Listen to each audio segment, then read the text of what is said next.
Mga kabrigada, laing content creator na usab sa syudad ang nabutang sa kontrobersya. Sanglit sa iyang content, adunay kalabutan sa mga lumad dinhi sa syudad.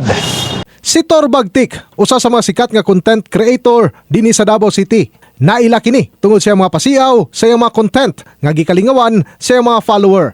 Apan sa milabay nga content niini, niadto milabay nga adlaw, miani o pagsaraway, labi na nga daw pag BI kini sa duha ka mga lumad nga matod pa miyembro sa tribong Ata. Uy, naluod. Tagpiso na mo ha?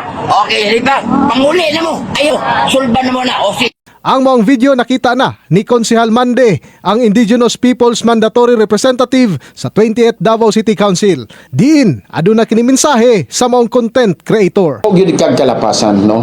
Tibuok tribo nga naa sa Davao City o national Luzon, Visayas ug Mindanao nalambigit sa imong gihimo. Mao nang kami tanan mag-usa to fight against you. Hinuon sa lahing video ni Tor Bagtik, nangayon na kini og dispensa ngadto siyang nabuhat. wala ko intention. Kung dili, maayo. Joker lang ko. Kung nasigdat ko sa istorya, pasaluwa ko ninyo ha. Samtang nagpagawas ng sabog pahayag, ang United Moro and Indigenous People Movement dinhi sa Davao City, kalabot sa mong content, din ila kining gikondina. In the heart of changing lives, ako si Brigada Julius Pacot, alang sa 93.1, Brigada News FM Davao, The Music and News Authority.